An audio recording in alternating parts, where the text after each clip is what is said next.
San Diego Comic-Con at home. Thank you for watching our panel. This is called How to Build a Girl Squad. We are going to talk about writing, drawing, creating inclusive, awesome ensemble casts, modern girl gangs, all that fun stuff. I am Sarah Kuhn. I write a series of books called Heroine Complex. They are about Asian American superheroines in San Francisco. I also write comics and other stuff. I wrote a graphic novel called Shadow of the Batgirl with the amazing artist Nicole Gu. It is about Cassandra Cain, who's the Asian Batgirl. And I just wrote an audiobook original that is a Star Wars thing. It stars Dr. Afua, who is the best character in Star Wars. And if you don't know who she is, you should look her up. And now I'm going to ask all of our amazing panelists to introduce themselves. Can we start with Cecil? Hi, my name is Cecil Castellucci.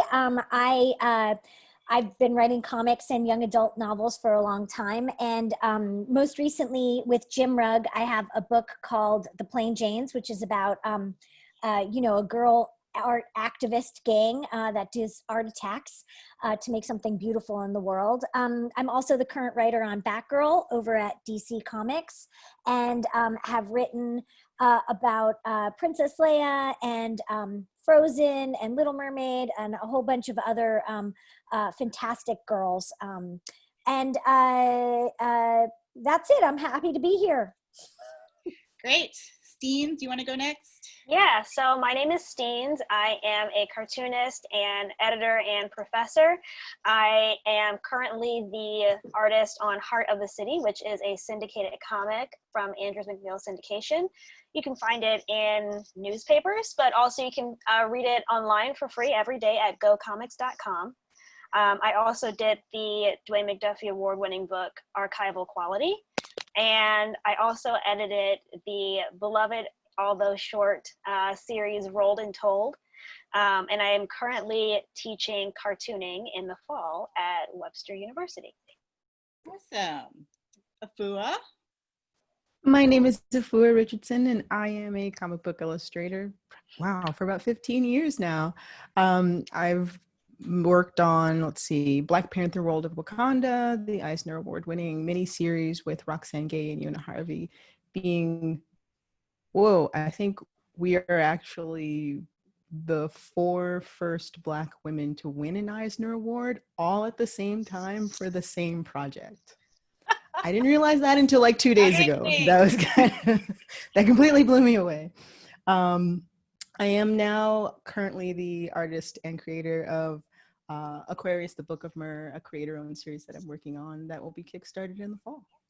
Awesome. Sam?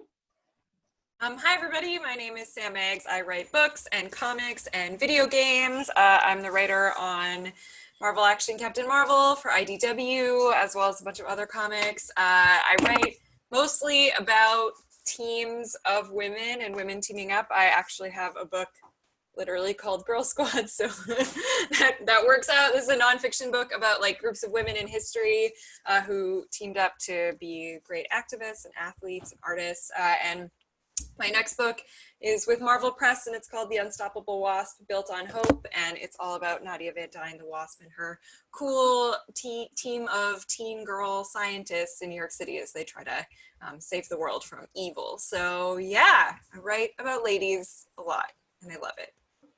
Amazing. And Rebekah? Hi, I'm Rebekah Weatherspoon. I am a romance author.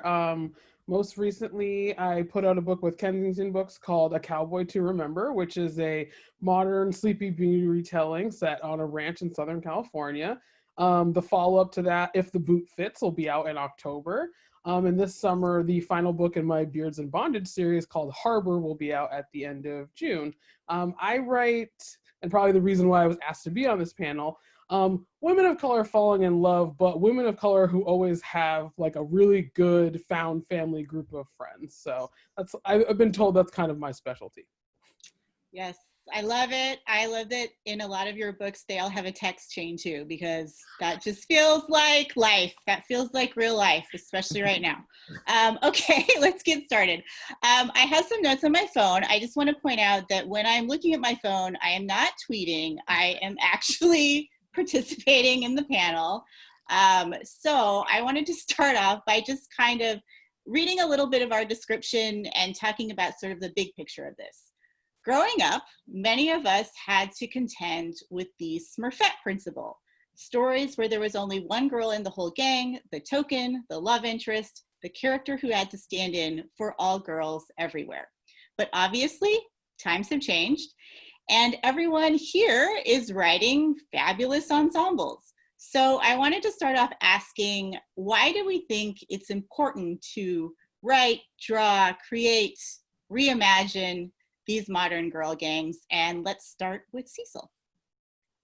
I've been thinking a lot about this because I've been doing this this Disney rewatch of every movie, and it's like a lot of the movies are it's like all these boys going on adventures. And one thing that I really love about Girl Gang is that it makes you a better woman. Because there are other types of women around you to be able to sort of like grow and learn. And when you're the only woman in the room, it becomes really difficult because, you have to be sort of the girl and you can't express your femininity in a different way. And what I love about writing Girl Gangs is that you can sort of explore femininity in all of its various ways. And also just personally as a girl, I grow from all the girls that I have that I go on adventures with in my own real life. Sarah and I were talking about this yesterday. It's like I don't know how I would survive without my girlfriends because they stay no matter what, and they know where all the bodies are buried. It's really interesting that you brought up about how being that token keeps you from seeing other types of women around you. And it's one of those things that I feel like we need to see more of, because if you just see the one girl, you have this kind of idea of what she's going to be interested in and what she's going to talk about.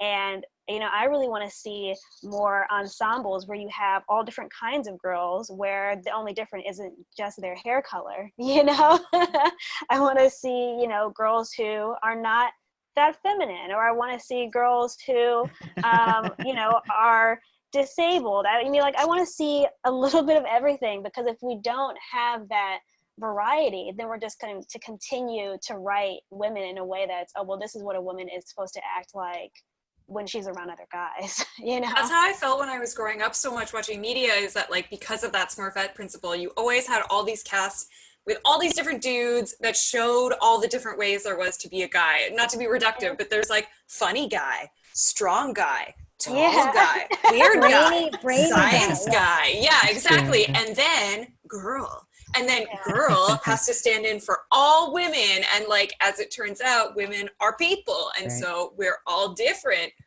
Great, like wild. Who would ever have thought?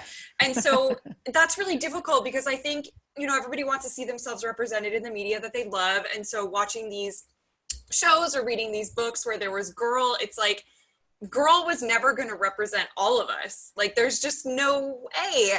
I think in a way, this is why so many of us gravitated towards Sailor Moon when we were younger, because all of a sudden there was like, oh, the girl who likes to cook and get married, but also wants to kick butt, and like the angry girl, and like the cry girl. And like, there were suddenly all these different kinds of girl, and we were like, whoa, and you could like pick the one that was you. And like, we still identify so much with that. And so for me, it's just like you guys have all said very eloquently, it's about showing all the different kinds of ways there are to be a woman, because there's no right way to do that.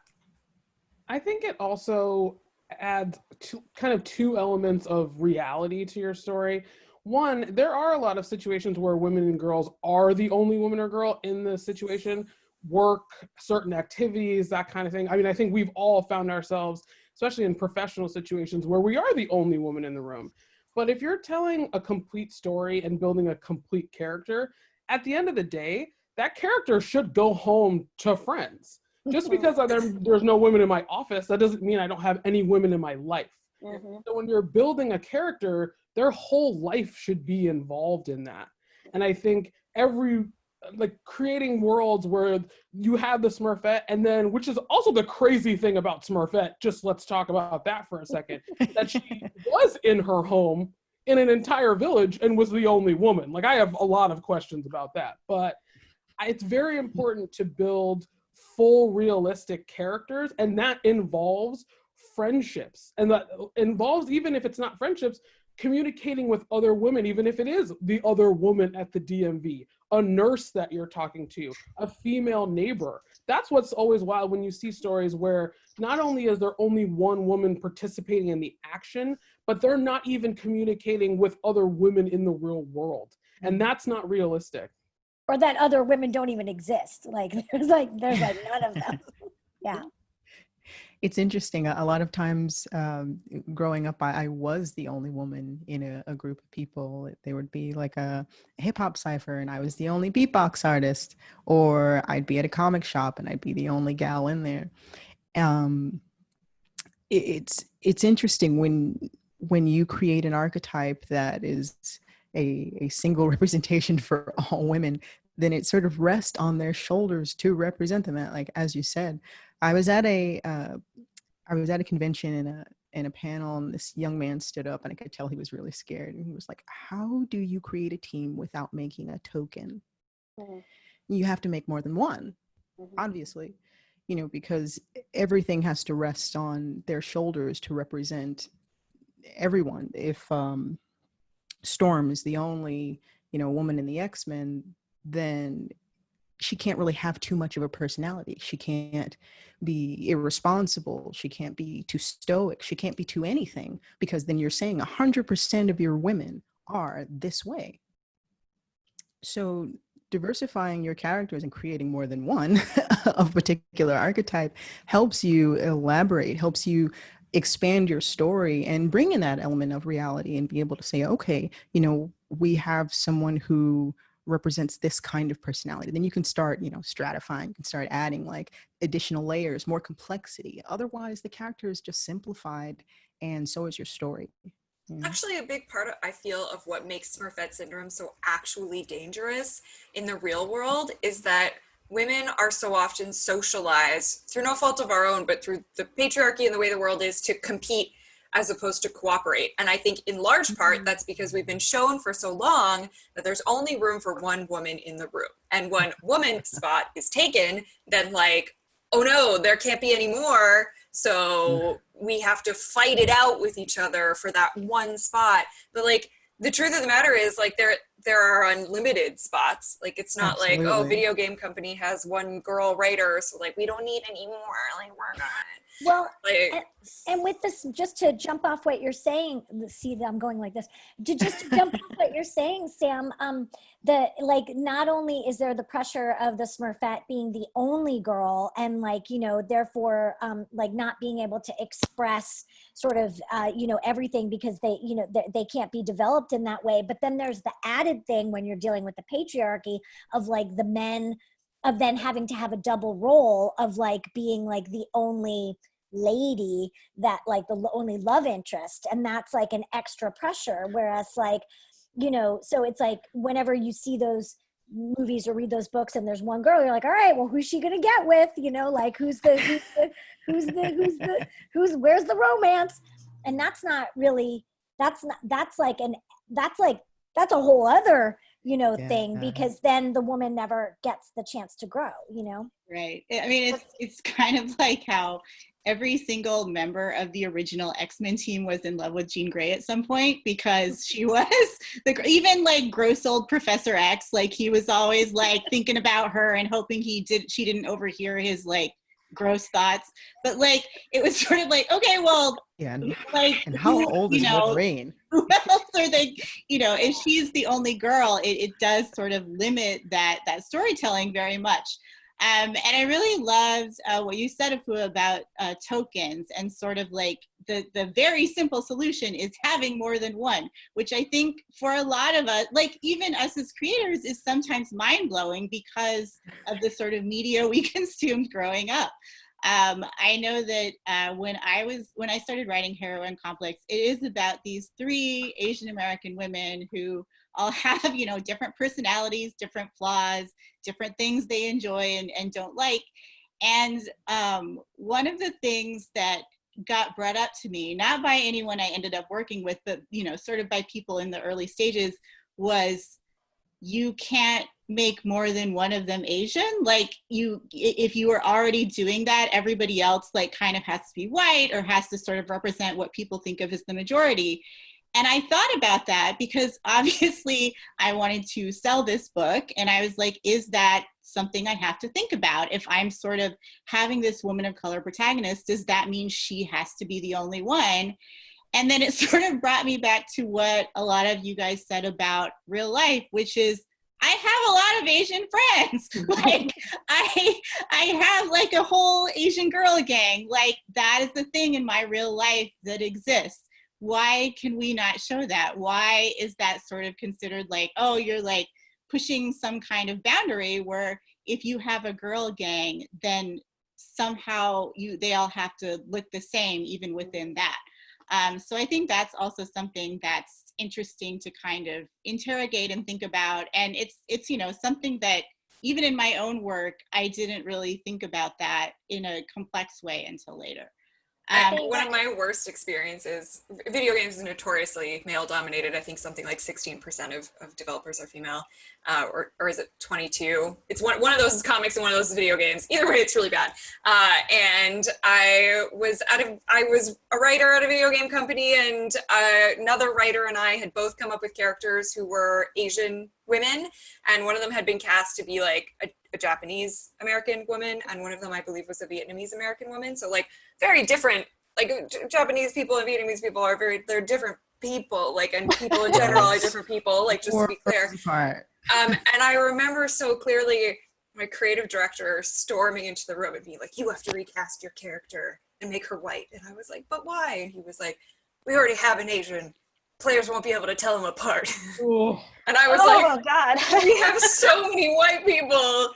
It just give one of them a short haircut. Like, I don't understand. And it was just like, I quit that job. But it was very dark, and it made me like, listen, I'm white, so I'm very like, I'm fortunate that for so many reasons, being white, puts me in a position of privilege. But I remember just being so struck in that moment, like, what's Yeah, it's interesting. You brought up the whole like competition thing, and I think that is internalized by a lot of people, including women, you know. And I was just thinking about how like I was at a publishing party at New York Comic Con or something, and I kind of like locked eyes with the other Black person in the room, and then she locked eyes with the other, and then eventually we kind of all came together and we were like hanging out, and then we went out to dinner. It was great. But I'm realizing I have never had that with another woman. Like if I'm at a place and it's just like me as a woman and someone else is a woman, it's just the two of us, I'm not gonna go over to her and be like, hey, women time, you know, like, so I'm wondering, like, you know, well, I don't know, it's just interesting to think about.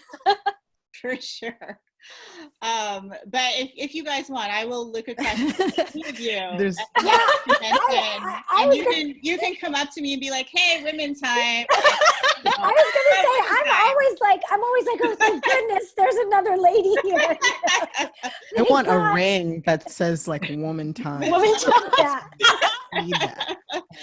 Well, actually, I think that's really interesting though, what you're saying, Steenz, about you know, competition and stuff, because I've also been thinking about the toxic nature of girl gangs. You know, we've all grown up, we were all in middle school, we all there was that, you know, that mean girl group that that exists, and I feel like that, I think that there's a value in talking about sort of that when we're talking about girl gangs as well, about how they can destroy you and how they can really you know, inform and nourish you, you know. And it's sort of about finding the right girl gang, you know, because I think that there is this sort of underlying competition about, well, since there can only be one girl, or for a long time, you know, there can only be one girl, therefore I must destroy you, or, you know, whatever, which is obviously not what we're trying to do, but I feel like that's a part of the conversation. Yeah, you want to make sure that your squad is at the same place as you are when it comes to understanding what are some subconscious actions that you have and which ones we need to unlearn. And if you're at a place where like your whole squad is like woman time and like, you know, and they're just not really thinking about like, well, what are some other levels that we can really get into, from intersectionality to marginalized genders entirely. You know, if we're not all on that same level, then it's going to be really awkward. You know, like I'm a moderator for a Discord for marginalized gender people of color in comics, and it used to be non-binary people and women, and I'm realizing just like it should just be marginalized gender, because like when we can very easily accidentally conflate non-binary with like women light, you know, which is another thing that if you're not already thinking about ways that we can make sure to make everybody comfortable and really understand what, you know, womanhood can be and whatnot, then it's like, what's the point of having a squad that's, you know, uninformed? Yeah, I mean, I think that perhaps there have been some recent news events that have confirmed for us that there are a lot of people out there who still have very narrow views of things like gender and intersectionality and what being a woman or what being a person means. I think those are all things that all of us are trying to interrogate in our work. So kind of along those lines, I wanted to talk about sort of some of the nuts and bolts of building an ensemble cast, because I think it's one of those things that if it's done right, it looks really easy, but it's actually really hard. So I wanted to know if you could all just kind of talk about maybe a starting point. If you start maybe with one character and think of who would their friends be, if you start with two characters who maybe have great chemistry. I was going to talk about actually a specific project, which was Shadow of the Batgirl. And what I guess was interesting about that was obviously I had a character, you know, I was given a character, or I pitched on that character, and they liked my take on it. That character is set, so I had to kind of build this ensemble around her. And the things I was sort of thinking about is, what kinds of interactions do I want this person to have? What will kind of help her along her story? What are sort of some opposing forces that can kind of go back and forth and have conflict and eventually guide her? So of course we ended up using Barbara Gordon as Oracle. I felt like if we were doing a cast story, like, why would you not use Barbara Gordon? And what I really liked about that was that she has kind of this like gentle, welcoming warmth. And so when Cassandra, who is very sort of stoic and doesn't really know how to express herself and has never really had friends or family before, encounters this person, it's like this fun contrast, right? Where Barbara is always so sunny and Cassandra is kind of gloomy, and Barbara's always trying to get her out of her shell. So that moment when she does come out of her shell, it's hopefully very rewarding. And then on the other side, we got to create a character, me and Nicole. And so for that, I was like, okay, what is like the opposite of Barbara? Like, what is another side of mentorship? And we ended up creating a character named Jackie, who's the classic old Asian auntie. She owns a noodle shop. She wears lots of clashing patterns. She's always trying to feed you and give you advice. And there was something really nice about writing that, because I felt like it was sort of these three really different people, but they were brought together by the fact that none of them really had a squad. None of them really had that ensemble yet, or that super team. And so being able to put them together and interact was a lot of fun. So I was wondering for all of you, like, it could be specific, it could be general, but what is kind of a starting point for you as far as creating an ensemble?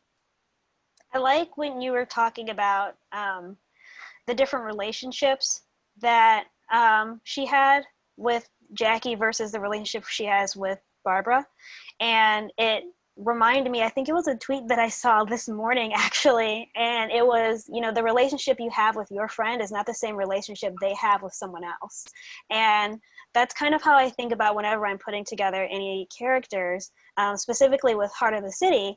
You know, it started off with just Hart and Dean, and like Kat was like a secondary character that showed up every so often. But when I introduced Charlotte, I definitely wanted to make sure that these kids were a team together, you know? And so while they are a group of friends, I need to think about, actually, I think I wrote it down. I have like a guide of like who does what for whom, you know? Like Hart is friends with Kat, and Kat kind of serves as her, like her sounding board and her sense of reason. Meanwhile, Charlotte serves as her ability to open her eyes to new things and see new things. And, you know, so, and then not only do I have to think about what Charlotte does for Hart and vice versa, but what Charlotte does for Kat and vice versa, you know? So it's like, this is what happens when you want to create a story that is real, is you need to think about how different those relationships are going to be, you know?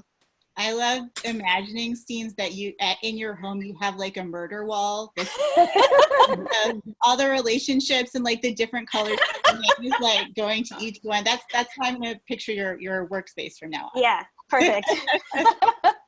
For me with Plain Jane's, like, I thought of it as like a superhero team, right? Like me and Jim Rugg, the artist I worked with, we refer to them as the X-Men in a way, because, you know, each one of them has their own superpower, right? Like Artie Jane, she's sort of the brains of the operation, like she's, you know, sort of the concept person. And then Theater Jane is kind of like the heart and the drama and, you know, and the sort of emotional engine.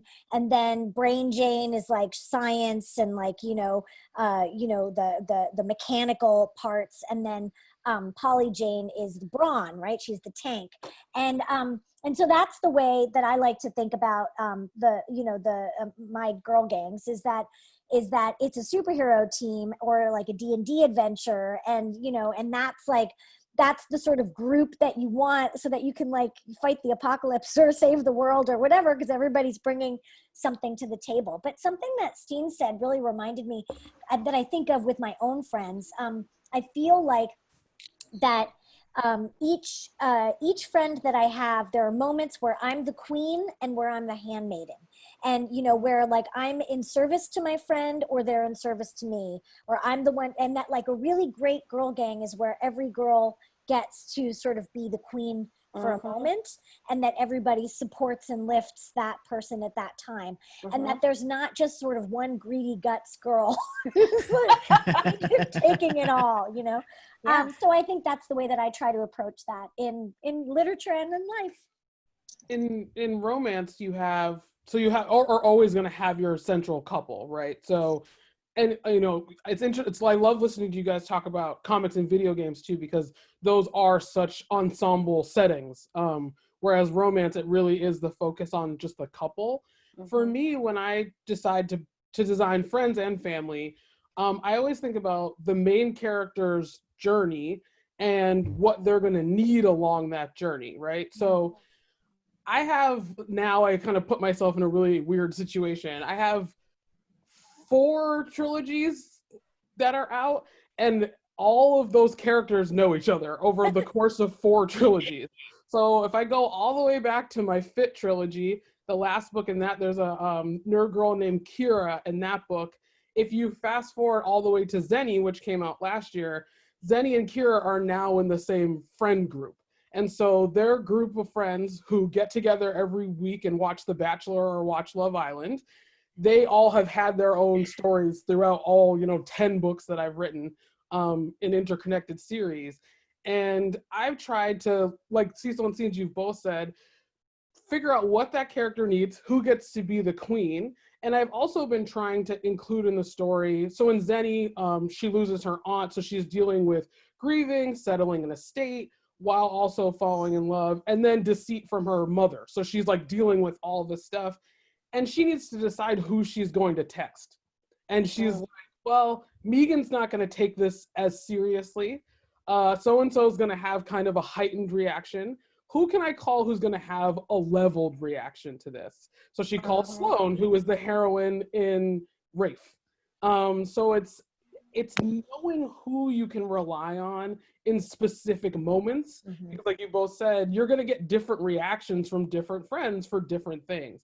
So I think it's really important to understand what your character needs and who's going to be able to provide that. And also, depending on what kind of story you're telling, if they go to the wrong person, what happens when they're sharing an experience with someone in their friend group who's not actually ready to handle it or has an odd reaction or a bad reaction, what that does for your story. Because those friendships, I mean, you can get in fights with your friends and stay friends, but sometimes a situation happens and it doesn't go well, you know? So it's a good way to build the world and the interactions between your characters. Yeah, I love that. I also love that you basically created like the Weatherspoon verse, like all your like is like crossing over, like it's in this like shared universe, like MCU. I love that. I love that because like it is fun, as you mentioned, when maybe the character goes to the wrong person. In Heroine Complex, I have this character, Aveda, who is kind of the diva. Like she, you know, she always wants to be the queen, but her journey is obviously like she has to learn that that's not okay. But one of the things I really enjoy is whenever I have like another protagonist and they try to go to her for literally any kind of advice, and it's always terrible. Like it's always like the worst advice ever, but that's so fun to write because you can tell, like, hopefully you can tell like her heart is in the right place. Like she's trying, she just doesn't quite have it. And so I always have a lot of fun writing those interactions too, where it's like girl gang, but maybe like not exactly the right pairing. Yeah, I love that. I feel like I have a combination of both. Well, I'm also playing my student. I have a combination of both kind of what Sarah said and what Cecil said, because with Wasp, I'm also working with IP characters. That squad already kind of existed, so I was fortunate to inherit a sort of system of friendship that already existed, and I just got to kind of extrapolate on that. And what was great about that in particular was like, I already had this really strong group of friends to work with, so it was fun to think about like, okay, well, what would tear them apart? Like what would cause a rift in this friend group? And with Wasp, it's like people get busy. Like I'm sure you guys all have friends who get busy and then you don't talk for a while and you're maybe not there for someone when you should be because like you have your own stuff going on or they're not there for you and you feel hurt by that and you get distracted by a new relationship or by work, all that stuff. So it was really interesting writing that dynamic for a group of friends that already existed. But when I'm working on original IP, I have an original graphic novel coming out in February of 2021, illustrated by Kendra Wells, who's amazing, which is called Tell No Tales, and it's based on a true story about female pirates. And so it's this gang of 5 female pirates, 2 of whom were real, the other 3 of whom are based on like real people or real cultures or characters at that time in the 1700s. And I actually started from the same point that Cecil did, which was kind of like defining archetypes. So like, who's the loud, brash boss who always is in control and needs to learn to let go, kind of like a Veda, and like, you know, who's the brains of the operation who also needs to learn to like believe in herself a little bit, and who, you know, I have already talked about Sailor Moon once in this panel, but I'm gonna talk about it again. Sorry. Right. I always kind of try to think about it like, okay, who's my Jupiter? Like, who's my Mercury? Who's my Mars? Who's my Venus? Who's my Moon? Who are my gay cousins? Like, you know. Who indeed. Love it. Afua, did you have anything you wanted to add or? I really like to start from just sort of making a list of where I want to go in my story and how my characters are going to take me there. Like how their relationships are going to draw enough interest for me writing it to pull the story to that point. And so I kind of create a list of strengths and weaknesses in my characters, almost like I've got little playing cards for them, and try to figure out like, okay, so my character here is very compassionate, very insightful. She's got an issue with rage because she can't express her emotions. This person is very centered, but she's not very physically imposing. So trying to figure out the balance, but also who the character has to become in order to get to that point. because they have to change. You know, there's always that threshold, that point of no return. So what about the character are they resisting? Like what in the personality comes up against the plot of the story that makes them have to change for better or worse? And how do their friends, as you've mentioned, Rebekah, like what do they need and how are their friends helping them get there? I worked on a book for Top Cow called Genius about a 17-year-old tactical genius who dismantles the gangs in Los Angeles and forms a citizens militia and starts taking over different like blocks of territory, which is strangely eerily similar to what's happening now. But she's very small framed, very unassuming, no makeup, just tank top. She's a tomboy, she's very quiet, very methodical. And her friend Siobhan, I worked on this with Mark Bernardin, and when they wrote the character description, they kind of wanted like a Queen Latifah from Set It Off for her sidekick. And I'm like, no, I think that's a little too close. I think that's too close in the character spectrum. I was like, how about we make her friend Siobhan loud? Like, just like weaves for days, cheetah print, because she wants to. Her gun has Hello Kitty on it. I mean, she's just she's just super, super loud because that's what her friend needs. She needs like an encouraging, bubbly voice. And like if both of the characters are very like, oh, whoa, is me, then you know it might work, but after a while it'll just kind of be very droning. There needs to be a balance. There's an overlap where they understand each other and share philosophical like you know, ground, so they can't be so contrasting that they would never hang out. But the balance, just like you mentioned, Sarah, like, hey, you need somebody to kind of pick you up. There's somebody else who might be kind of talking you down, but figuring out who they are and how they interact with each other to get you to that plot. You know, I start that list. Needs to know how to, you know, do their taxes and their hair, well, whatever it is, whatever they need to move them along. That's what I try to figure out. I think keeping that in mind will also help, not just when it comes to designing the character but visually, but also writing the character's dialogue as well. I find that, you know, sometimes you'll get a story where you do have all 5 of the senshi, but they all sound the same, you know? So it's like, while you may look different and you may want to be, you know, that I love flowers, but also punching, you know, if it doesn't come out that way, then it's not effective, you know? Yeah, absolutely. You got to create like a codex, things that they'd say, things that they'd wear, you know? There was like, actually, I was on for them. Oh man, yes, actually. Making a Pinterest board on it. That's where it is. But I was on a panel recently, and who was I with? Kevin something or other. I'll figure it out later. But he was saying that when he writes his characters, he always thinks about it in a kind of formulaic manner where he will color code them, so that when he is writing for one character, if they start to write something that kind of feels like something a red would say, then it's like, well, hold on, this is not what, you know, red dialogue looks like. Let me try and do it with blue dialogue, you know? And so not only will he do that in his mind, but he'll also even like highlight it on the page.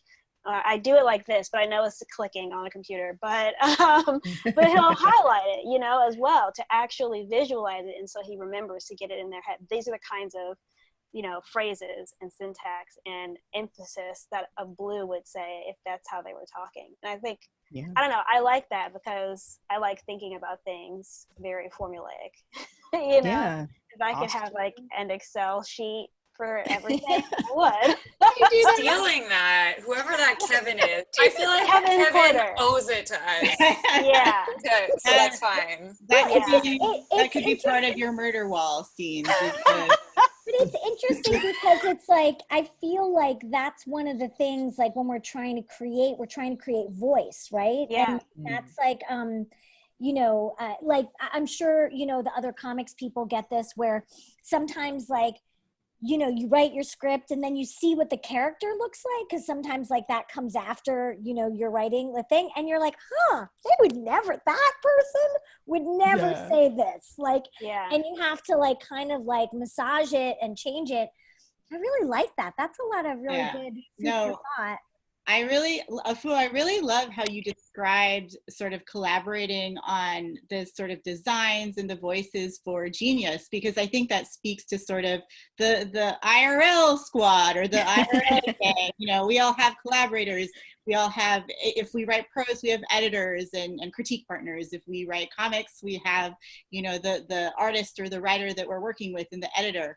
And that's definitely been true for me as well. I mean, I think that I already like kind of had this idea of Barbara Gordon from all the places she's appeared over the years, but the way that Nicole Gu designed Barbara Gordon was so cute, and it was so different, and it felt so fresh that I feel like it brought the voice out. Like that was what made me get the voice, was seeing how she had imagined that character. So I really love that sort of collaborative aspect. And that must have been really cool too, Sarah, because I mean, as a lady who writes Barbara Gordon as well, it's like you can cull out a different color of Barbara Gordon because of the way, you know, because of the way that she looked. And just to bounce off what Afua was saying is that, like, I also feel like what I was trying to say at the beginning of this, when we're talking about girl gangs, our squads, they're what make us better women, you know, like however we move through the world, like,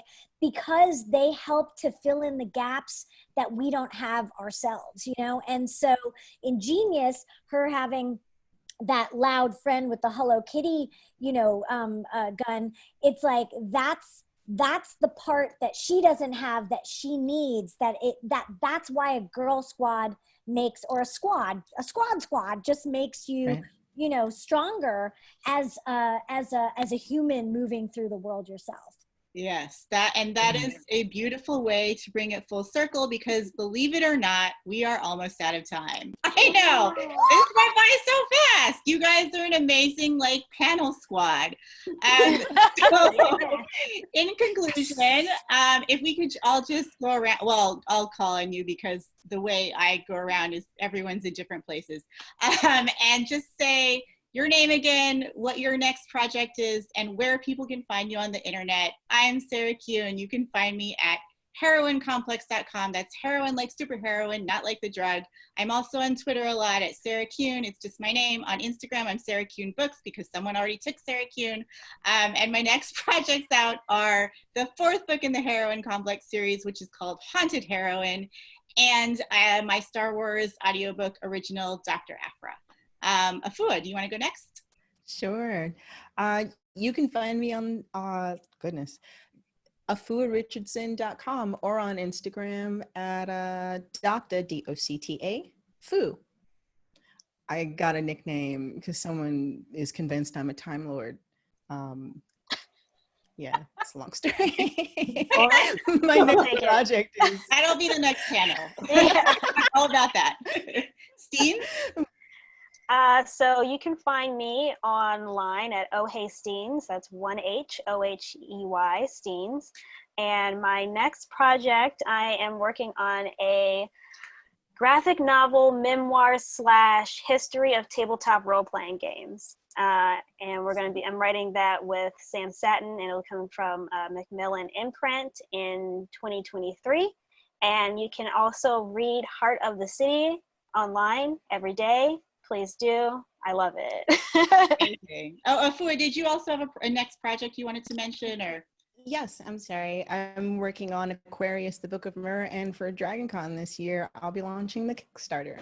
My first creator-owned in all 15 years of working in comics. This is Rebekah? what I'll be working on next. You can find me at rebekahweatherspoon.com. The only Rebekah Weatherspoon on earth who spells their name R-E-B-E-K-A-H. So it's pretty easy to find me. You can find me on Instagram also at Rebekah Weatherspoon. Mostly on Twitter at RDOT_spoon, so it's r.spoon. My next book coming out is Harbor. That's the 3rd book in the Beards and Bondage series. That'll be out June 30th. You can also look for the the Cinderella retelling that'll be out in October called If the Boot Fits. Amazing. Sam? Yeah, so I'm just, my name, Sam Maggs, that's 2 M's on Twitter and Instagram mostly. And I have 6 books coming out this year, so just, I don't know, go to my Twitter and look for them, I guess. But you can buy Girl Squads now. This is my nonfiction, so if you want to learn about some real women in history who teamed up to affect change, which is also, I feel like, a good thing to talk about right now, you can do that. My next book is called Conquest. It's a middle grade novel about 2 twins who go on a scavenger hunt at Comic-Con. It also is very gay, which is very fun for me. And then The Unstoppable Wasp is coming out in July. So yeah. Pick it all up. And Cecil? You can find me at, well, I'm the only Cecil Castellucci in the world, so there's that. You can just Google that. And then Miss Cecil on Twitter, and Cecil Sea Skull, which is the ocean and what's in your head, which is my old punk name, on Instagram. Right now I've got Batgirl that is ongoing, that is still out. Frozen and Little Mermaid. I think Little Mermaid comes out tomorrow. So that's a retelling of the Little Mermaid movie from Ariel's point of view. I've got a couple of things that are not announced yet, so I can't talk about them, but you know, just trust me, things are happening and working, and Same. all the literary fabulous is going on. Right. All of our secrets will be revealed eventually, maybe on the next panel. I want to say Plain Jane, because somewhere. Mary, you were such a great moderator. Thank you. Thank you, everyone. Thank you for watching our San Diego Comic-Con at Home panel, How to Build a Girl Squad. And now we're all going to wave, even though we can't see you waving back.